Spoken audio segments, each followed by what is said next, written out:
Innal hamdalillah nahmaduhu wa nasta'inuhu wa nastaghfiruhu wa natubu ilaihi wa na'udzu billahi min shururi anfusina wa sayyiati a'malina. May yahdihillahu fala mudilla lahu wa may yudlil fala hadiya lahu. Asyhadu an la ilaha illallah wahdahu la syarika lah wa asyhadu anna Muhammadan abduhu wa rasuluhu la nabiyya ba'dah. Ya ayyuhalladzina amanu taqullaha haqqa tuqatih wa la tamutunna illa wa antum muslimun. Fa inna asdaqal hadithi kitabullah wa khairal huda huda Muhammadin sallallahu alaihi wasallam. Wa syarrul umuri muhdatsatuha wa kullu muhdatsatin bid'ah wa kullu bid'atin dhalalah wa kullu dhalalatin finnar. Ma'asyiral muslimin usikum wa nafsi bi taqwallah faqad fazal muttaqun. Al-Imam Ahmad meriwayatkan dalam musnadnya dari hadis Anas bin Malik radhiyallahu taala anhu, beliau berkata, "Kunna julusan ma'a Rasulillah sallallahu alaihi wasallam." Suatu hari kami para sahabat duduk bersama Nabi sallallahu alaihi wasallam. Maka Rasulullah SAW pun berkata, "Yatlu alaikumul ana rajulun min ahlil jannah." Akan muncul sekarang seorang lelaki penghuni surga. Fatala'a rajulun minal ansar tantifu lihyatuhu min wudhu'ihi qad ta'allaqa na'alaihi fi yadihi shimal. Tiba-tiba muncul seorang lelaki dari Ansar dalam kondisi jenggotnya masih bercucuran bekas wudunya. Kemudian dia memegang sendalnya dengan tangan kirinya. Falamma kana al-ghad, tatkala keesokan harinya dalam kondisi yang sama, para sahabat duduk bersama Nabi sallallahu alaihi wasallam. Faqala Rasulullah sallallahu alaihi wasallam, maka Rasulullah SAW mengucapkan dengan perkataan yang sama, akan muncul sekarang seorang lelaki penghuni surga. Fatala adzalika ar-rajul mithla halatihil ula. Datanglah atau muncullah lelaki tersebut, lelaki yang sama dengan kondisi yang sama, yaitu jenggotnya masih bercucuran air wudu, kemudian sambil menggantung sendalnya dengan tangan kirinya. Falamma kana yaumul tsalits, tatkala hari ketiga, faqala Rasulullah sallallahu mithla maqalatihil ula. Rasulullah sallallahu mengucapkan perkataannya yang sama, akan muncul sekarang seorang laki penghuni surga.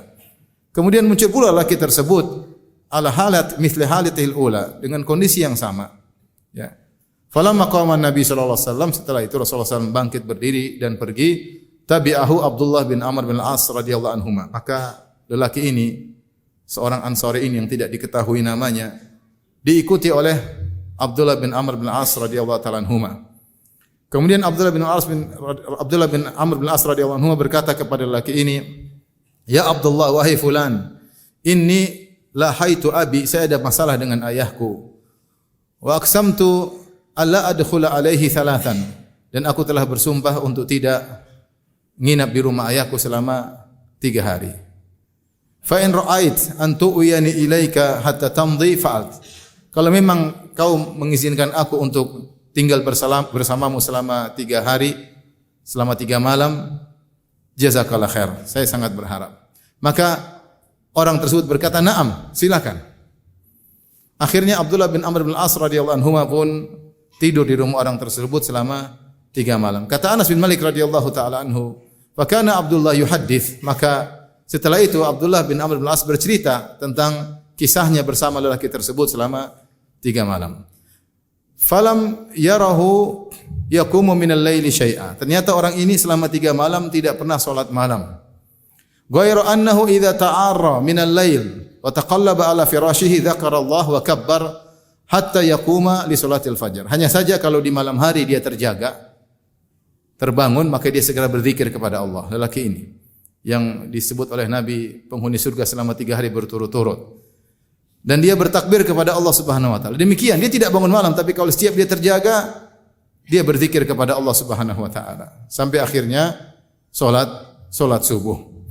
Yaqulu Abdullah juga berkata di antara keistimewaan orang ini, "Ghairu anni la asma'hu yaqul illa khairan." Hanya saja aku tidak pernah mendengar orang ini berkata-kata kecuali kebaikan. Ya. Tidak pernah berkata-kata buruk kepada istrinya, kepada anaknya, tentang orang lain, enggak ada. Dia ngomong selalu baik-baik saja. Ya. Falamma madat thalath layalin, tatkala sudah lewat 3 hari, kata Abdullah bin Amr bin Al-As, "Kitu an ahtaqira amalahu." Aku hampir-hampir meremehkan amal orang ini. Ini orang ini kenapa ya? Ya, aku hampir-hampir meremehkan amalannya. Maka aku pun berkata kepada dia, akhirnya Abdullah bin Amr bin Al-As jujur dan menyampaikan kepada dia Ya, sebenarnya tidak ada masalah dengan orang tuanya. Dia mengatakan, "Ya Abdullah wahai fulan, lam yakun baini wa baina abi ghadabun wala hajarun." Sungguhnya tidak ada permasalahan antara aku dengan ayahku, tidak ada kemarahan, tidak ada saling memboikot, diam-diaman antara aku dengan ayahku. Hanya saja aku mendengar Rasulullah SAW berkata tentangmu, 3 hari berturut-turut akan muncul seorang lelaki penghuni surga. Fattala'ta anta, dan kau yang keluar selama 3 hari tersebut. Apa sih amalanmu? Fa'aradtu an awiya ilaika li'anzura ma amaluka hatta aqtadiya bika. Maka saya ingin tidur di rumahmu untuk melihat apa sih amalmu yang buat engkau dikatakan oleh Nabi masuk surga selama 3 hari berturut-turut, supaya saya bisa tiru. Falam araka ta'malu katsira amalin. Namun setelah 3 hari saya tidur bersamamu, saya tidak melihat engkau melakukan amalan-amalan yang banyak. Faman ladzi balagha bika? Apa sih amalanmu sampai Rasulullah SAW mengatakan bahwasanya engkau penghuni surga? Maka hamba yang saleh ini berkata, "Ma huwa illa ma ra'ait." Amalku tidak ada kecuali yang kau lihat itu. Tidak ada yang lain. Akhirnya Abdullah bin Amr bin Al-As pun pergi meninggalkan orang ini. Falamma wallait, tatkala aku pergi, dia panggil aku. "Ya Abdullah, wahai fulan, kemarilah." Ma huwa illa ma ra'ait. Amalanku tidak ada kecuali yang kau lihat selama 3 hari.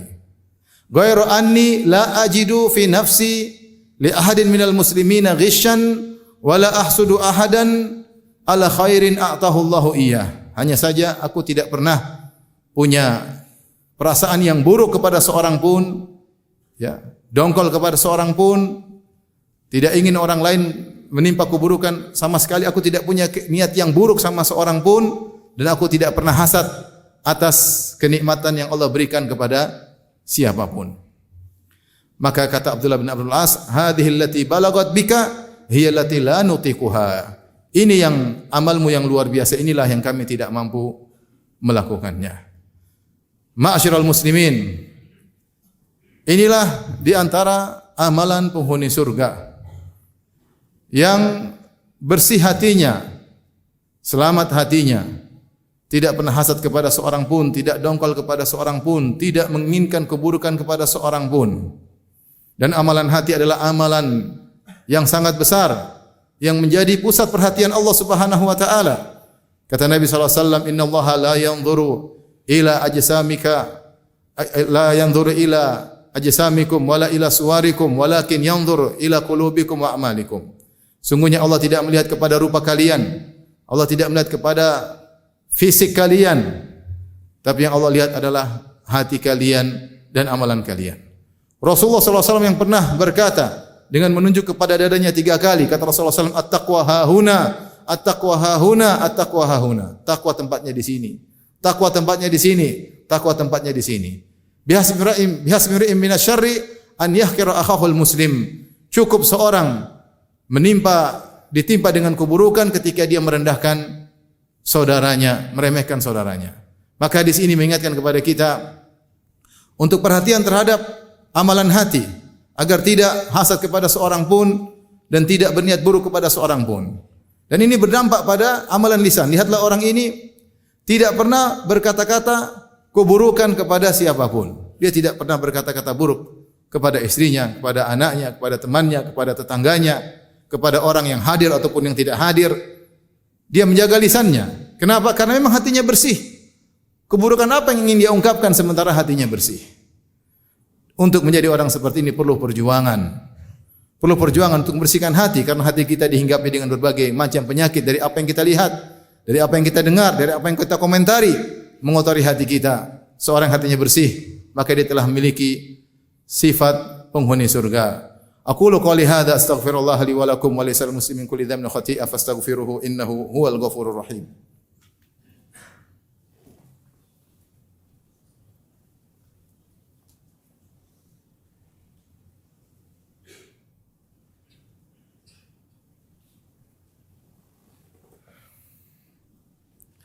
Alhamdulillahi ala ihsanihi wa syukru lahu ala taufiqihi wa amtinanihi wa asyhadu an la ilaha illallah wahdahu la syarika lahu ta'ziman li sya'nihi wa asyhadu anna Muhammadan abduhu wa rasuluhu da'ila ridwanihi.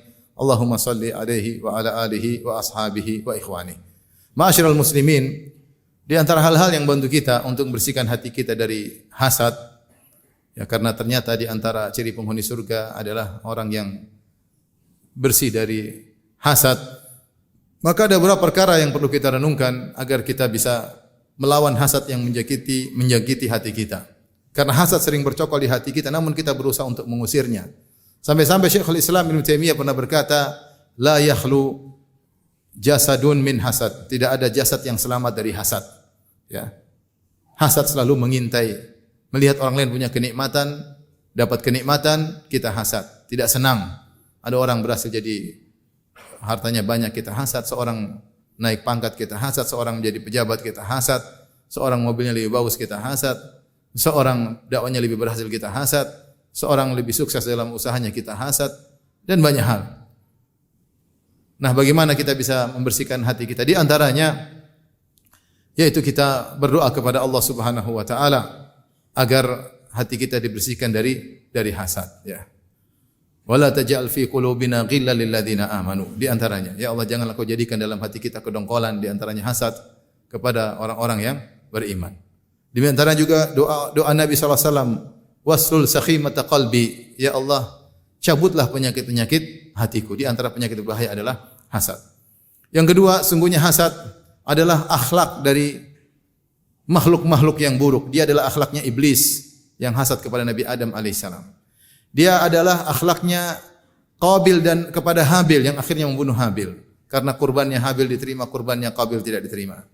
Dia adalah akhlaknya Yahudi yang hasad kepada Nabi SAW. Hasadan min indi anfusihim. Hasad kepada Nabi dan hasad kepada kaum muslimin. Kenapa? Karena Nabi terakhir ternyata bukan dari kalangan Yahudi, tapi dari kalangan Arab. Maka mereka pun hasad dan tidak mau beriman kepada Nabi Muhammad SAW. Itu adalah hasad akhlaknya Abdullah bin Ubay bin Salul, tokoh orang-orang munafik. Sungguhnya sebelum Nabi berhijrah ke kota Madinah, Madinah ditempati oleh dua suku besar, yaitu suku Al-Aus dan suku Al-Khazraj. Yang kedua suku inilah suku yang bersaudara, namun terjadi pertikaian besar di antara mereka. Sampai akhirnya terjadi perang besar namanya Perang Bu'ath. Kemudian banyaklah tokoh-tokoh mereka yang tewas ketika cuma tertinggal satu, yaitu Abdullah bin Ubay bin Salul. Maka penduduk kota Madinah berniat untuk mengangkat Abdullah bin Ubay bin Salul sebagai pemimpin kota Madinah atau kota Yathrib sebelumnya.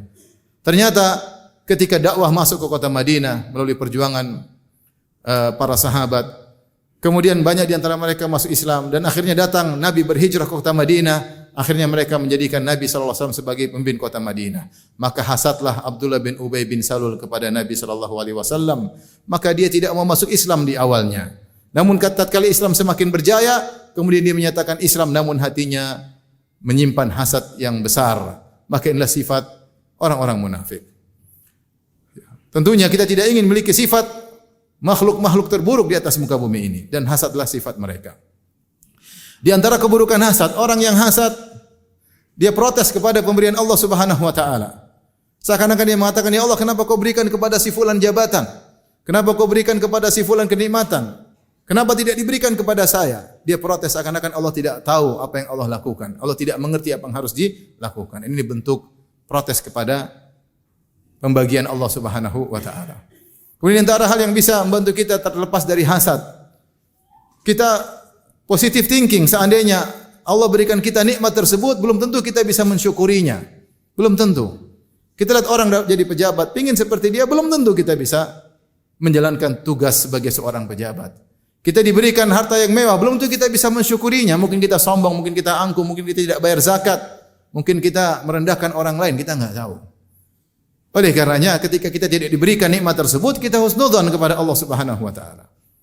Dan di antara bahaya hasad, bahwasanya hasad ini bisa menghabiskan pahala-pahala yang kita miliki. Dalam satu hadis yang dhaif secara sanad namun matannya disepakati kebenarannya, Rasulullah SAW bersabda, "Iyyakum wal hasad, fa innal hasada ya'kulul hasanat kama ta'kulun nar al-hatab." Waspadalah kalian dari hasad, sungguhnya hasad itu memakan pahala-pahala sebagaimana api yang membakar kayu dengan cepatnya. Kalau api sudah menjalar di kayu, kayu cepat hangus, cepat habis. Demikian juga hasad, kalau sudah menjalar ke dalam dada seseorang, maka mudah menghabiskan pahalanya. Kenapa? Karena hasad tidak membuat seorang akan berdiam diri, dia akan ngomong. Dia akan menzalimi orang yang dihasati, mungkin direndahkan, mungkin digibahi, mungkin dituduh yang tidak-tidak.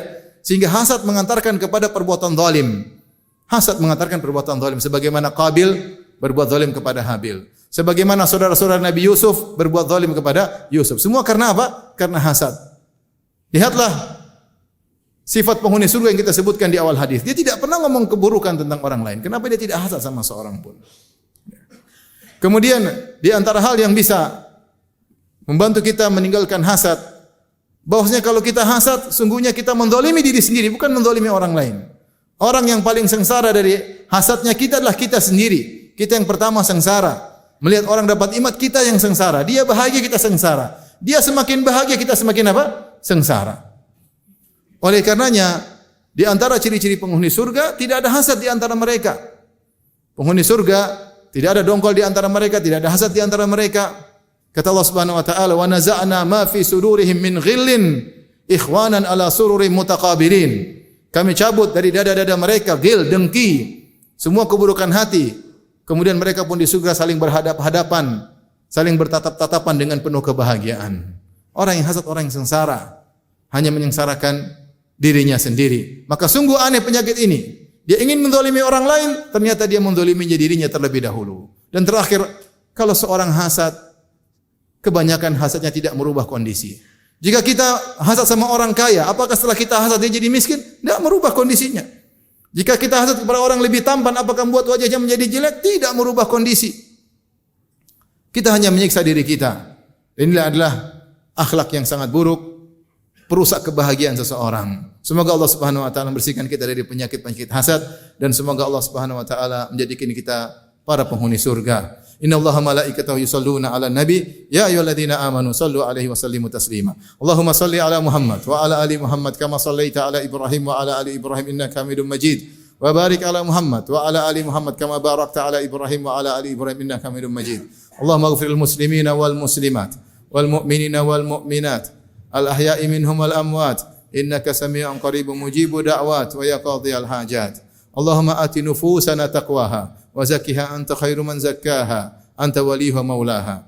Rabbana zalamna anfusana wa illam taghfir lana wa tarhamna lanakunanna minal khasirin. Rabbana atina fid dunya hasanah wa fil akhirati hasanah wa qina adzaban nar wa aqimus salah.